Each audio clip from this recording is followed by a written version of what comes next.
ऐसा है कि एक प्रपोज अमेंडमेंट बिल जो एडवोकेट्स एक्ट में लाना चाहती है सरकार, उसके विरोध में देश भर ये आंदोलन आज चालू है कि जिसकी वजह से जो हम लोकल या भारतीय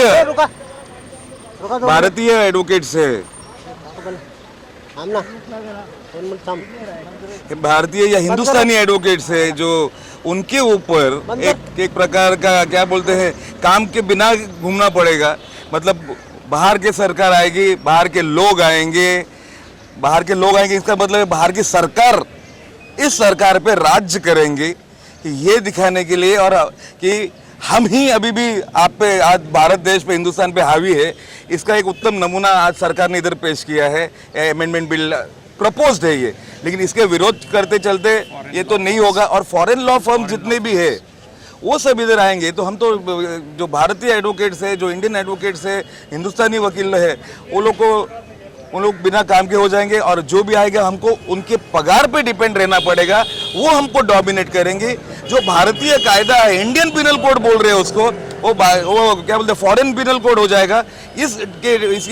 इसके मद्देनजर चलते हुए ये बिल पास ना हो, इसकी वजह से हम ये आज आंदोलन कर रहे हैं। एब्सोल्युटली हम उस चीज को पास होने ही नहीं देंगे। इसके चलते हुए आज हम ये प्रदर्शन कर रहे हैं। तो ये फिर से ईस्ट इंडिया कंपनी पार्ट 2 ये हम कदापि होने नहीं देंगे। सेंटर पर सुबह 11 बजे से ही पूरी तरीके से वकील अपने काम से वो है, काम उन्होंने रोक दिया है। कोई भी वकील किसी भी कोर्ट में, यहाँ 6 कोर्ट है, 6 कोर्ट में अपीयर नहीं हो रहा है। ये अमेंडमेंट जो बिल प्रपोज्ड बिल है उसके अगेंस्ट में ऑल इंडिया लेवल पे हर बार में इसका विरोध चालू है, ऑल इंडिया लेवल पे चालू है। दूसरे वो हमारे ऊपर एक नई चीज़ थोपना चाहती है। बाहर की कंपनी है, यहाँ आकर के कंपनीज के हिसाब से अपने लॉ करेंगी, वकील लोगों को अपॉइंट एज ए पगार पे करेंगी। भारत की सरकार वकीलों के फायदे के लिए तो कुछ भी करती नहीं है, उल्टा बाहर की कंपनियों के फायदे के लिए ये प्रपोज बिल लाने की कोशिश कर रहा है। उसके लिए आज इंडिया लेवल पे हम सब वकील लोगों ने एक दिन आज का हड़ताल किया है, काम अपने काम से चल रखा है। मराठी तर आज इकडे हडताल तुम्ही केला आहे ऑल इंडिया लेवलवर, काय आहे मग तुमचे? जे अधिवक्ता नियम आहे, ॲडव्होकेट्स ॲक्ट आहे, त्याच्यामध्ये भरपूर अमेंडमेंट्स बदलाव आणण्यासाठी लॉ कमिशननी प्रपोज केलेलं आहे।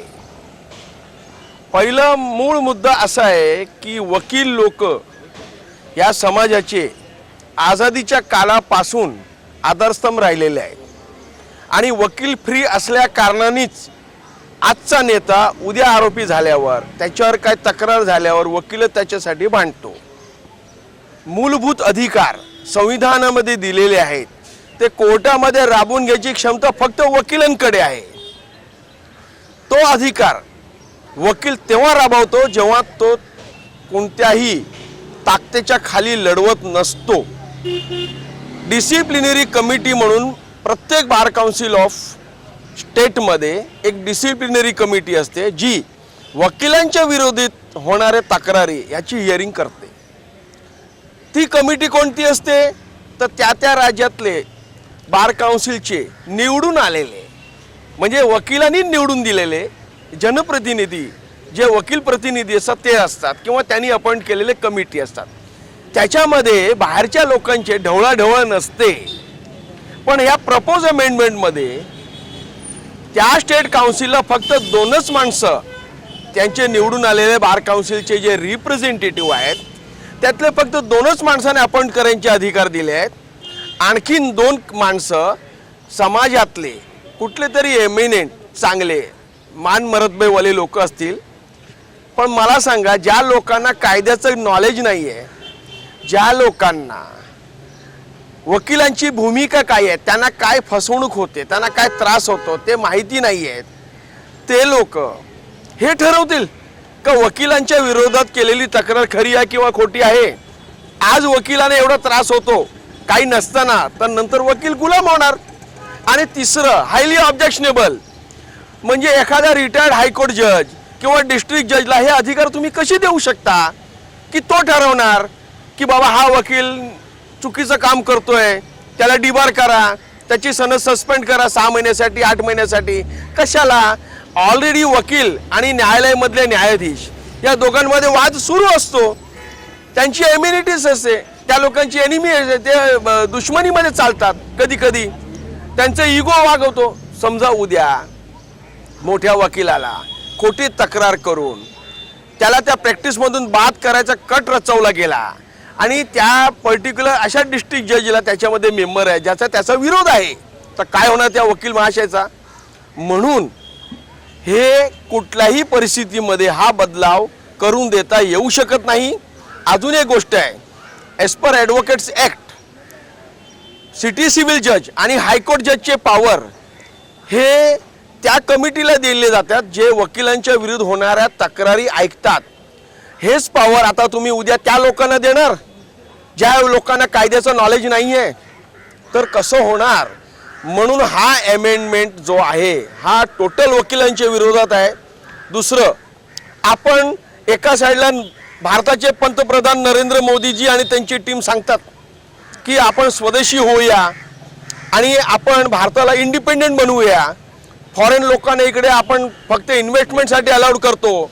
मला सांगा, जर बाहेरगावीची तुम्ही आज बाहेरगावी कोणत्याही देशामध्ये गेलात तर तिकडे बॅरिस्टरची परीक्षा पास करावी लागते. त्या त्या देशाचे वकिलाची परीक्षा पास केल्यावर ते तुम्हाला लिमिटेड अधिकार देतात. भारतामध्ये एवढं काय या लोकांना प्रेम आलंय की भारताचा इथला स्थानिक वकील याला केसेस मिळत नाही आहे आणि जे करोडो रुपये लावून सेटअप लावून फॉरेनचे जे ॲडव्होकेट्स लोक आहेत त्यांच्या एजन्सी येतील आणि भारताच्याच वकिलाला बॉन्डेड लेबर म्हणून हे घे 500 रुपये, हे घे 1000 रुपये आणि पूर्ण केस चालव, अशी मकमेदार शाही तुम्ही त्यांच्या हातामध्ये देऊन भारताच्या वकिलांची जी संघटना आहे त्याला कमजोर पाडायचा हा कट आहे, फार मोठा षडयंत्र आहे. कारण तुम्ही इतिहास बघा, भारताच्या राजकारणामध्ये जर कोण पुढे आला असेल तर वकीलच येतो. तुम्ही आदरणीय जेटलीजीने बघा, पी चिदंबरम बघा, राम जेठमलानी बघा, हे कोणी वकील आहेत. अशी प्रतिभावंत लोक राजकारणात यायला नाही पाहिजे आणि राजकारणात त्यांनी शिरमोड करू नये म्हणून त्यांना ती प्रतिभा उगवताना त्यांना डांबून टाकायला पाहिजे. हे तुम्हाला आज कळत नाही आहे, पण येणाऱ्या 10-15 वर्षानंतर वकिली ही गुलामी होणार आहे आणि कोणताही आई बाबा आपल्या पोराला वकील करणार नाही. म्हणून मी अजून सांगतो, ही वेळ गेलेली नाही आहे. ही फक्त वकिलाची लढाई नाही तर पूर्ण समाजाची लढाई आहे. भारताच्या लोकांसाठी भारताचे वकील जेवढा कळकळीने लढवतील तो बाहेरचा आलेला इंग्रज वकील लढवणार नाही आहे, फॉरेनचा वकील लढवणार नाही आहे. आणि म्हणून सांगतो, ही एकटी वकिलांची लढाई नसून पूर्ण समाजाची, समाजाच्या आझादीची आणि समाजाच्या अधिकाराची लढाई आहे. म्हणून मी विनंती करतो आपल्या पार्लमेंटरी बोर्डला, इवन लॉ कमिशनला हे प्रपोज झालेलं अमेंडमेंट तुम्ही विड्रॉ करा आणि वकिलांची आझादी साबूत ठेवा. जशी 4 संस्था दिली आहे भारतामध्ये, इलेक्शन कमिशनवरती कुठली बॉडी सुपर करू शकत नाही, तशी वकील आहे ही न्याय प्रणालीला, न्याय संस्थेला मदत करणारी आहे. जो वकील आज कोर्टाचा ऑफिसर आहे उद्या त्याला कोर्टाचा कारकुंड पण त्याला उभं करणार नाही आहे. म्हणून सांगतो, आज आमची लढाई काही होऊन दे, उद्या आमची सनद गेली, आम्हाला घरी बसावं लागलं चालेल, पण आम्ही आमची कष्टाची कमाई खाणारी माणसं आहेत. तुम्ही फेकलेले तुकडे आम्ही सहन करणार नाही. कोणत्याही परिस्थितीमध्ये या अमेंडमेंटला आम्ही पास होऊन देणार नाही आहे आणि याचा विरोध करण्यासाठी आयुष्य घालवा लागलं आम्ही घालवू, हे आम्ही ठरवलं आहे. आणि पूर्ण बोरिवली वकील संघटनेचे लोकांनी ही गोष्ट आपल्या मनावर घेतली. एकही वकील कोर्टामध्ये हजर नाही आहे. आज आमच्या बोरिवली बारचे माजी सेक्रेटरी राजपूत साहेब आणि आताचे वर्तमान अध्यक्ष मोरे साहेबांनी जी भूमिका घेतली आहे, जे इतर लोक वकिलांबरोबर, त्या भूमिकेला माझं समर्थन आहे. आणि मी त्या लोकांना भविष्यामध्ये सुद्धा त्यांनी वकिलांसाठी अशी लढाई लढवायला पाहिजे ह्याच्यासाठी मी त्यांना शुभेच्छा व्यक्त करतो.